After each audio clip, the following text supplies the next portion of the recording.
Alright, welcome back. In this video, we're actually going to take care of two objectives. First, we're going to look at calculating the complement of an event, and then we're going to look at calculating at least one probabilities. So finding the probability of at least one of the events happening. So a complement of an event is the probability that an event does not happen. So something either will or will not happen. And up until now, we've been talking about finding the probability that something will happen. Well, the opposite of that is called the complement, and that's finding the probability that the event does not happen.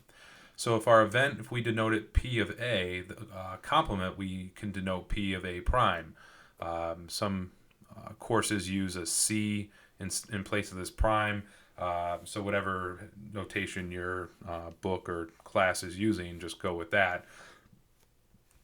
But the probability that the event happens plus the probability that the event doesn't happen has to equal 1, because of all the possible outcomes, either something will happen or it won't happen. So the will plus the won't has to total up to 100% or 1, which means to find the complement of an event, all we have to do is subtract the probability of the event happening from 1. So if we subtract this P of A from both sides, we get the probability that the event does not happen is 1 minus the probability that it does.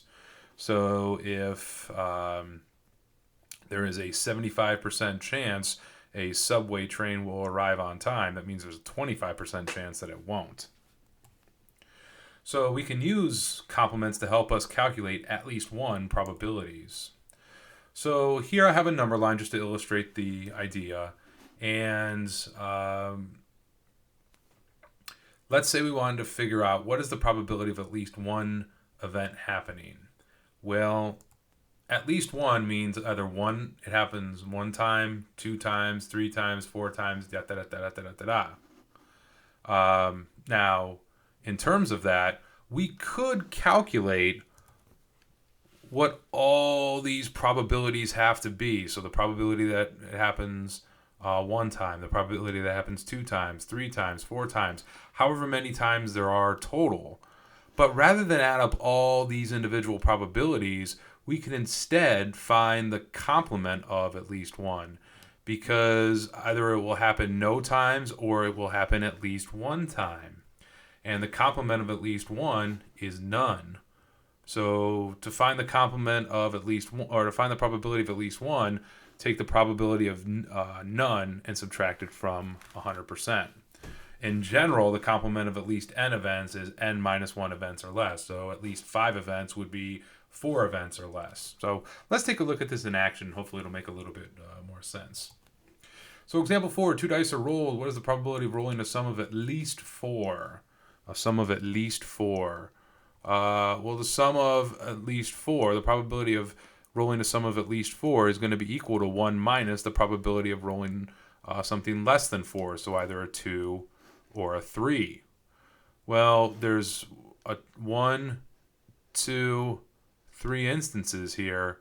So the probability of rolling a 2 or a 3 is 3 out of 36.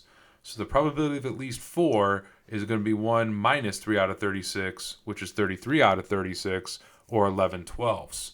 So rather than calculate 1, 2, 3, 4, 5, 6, 7, 8, 9, and counting all these different outcomes that are 4 or higher, we could instead count the ones that are less than 4 and subtract that from 100% or subtract it from 1, just as a way to expedite the process a bit. Although, again, you could count all these other instances here, and for these 4s, these 5s, 6s, 7s, 8s, 9s, 10s, 11s, and 12s, you will get 33 of them out of the 36, which gives you the same answer as finding the complement as well. Example 5, a certain blood test can determine the presence of a bloodborne pathogen 97% of the time. So that is, if 100 people have the pathogen, so they actually have it, the test is going to confirm true for 97 of them. If 4 people with the pathogen are given the test, find the probability that the test is accurate for at least one of them. So one way to do this would be to figure out the probability that it's accurate for one of them, and then add it to the probability it's accurate for 2 of them, and then add it to the probability for 3, and then also the probability for 4. And while that is quite a bit of work, I don't really want to do all that work. So instead, we could find the complement of at least one of them, which is none of them. So 1 minus the probability that none of them are accurate. So the probability that the first is inaccurate times the probability that the second is inaccurate times the probability that the third and times the probability that the fourth. Well, if it has a 97% chance of being accurate, that means it has a 3% or 0.03 chance of being inaccurate. So 0.03 for the first times 0.03 for the second times 0.03 for the third times 0.03 for the fourth. When we multiply 0.03 times itself 4 times, that's the same thing as raising 0.03 to the fourth power. So the probability that the test is at least accurate for one of them is 1 minus the probability that it's accurate for none, which is 1 minus 0.03 to the fourth power, which is almost 100% certainty. Quite a few decimal places we see quite a bit of nines here. So if it has a 97% chance of being accurate, if we give it to 4 people, there's a very, very, very high chance at least one of them is going to be accurate. So it's almost a certainty, but not quite. All right, that about does it for this video. Thanks for watching. I'll see you next time.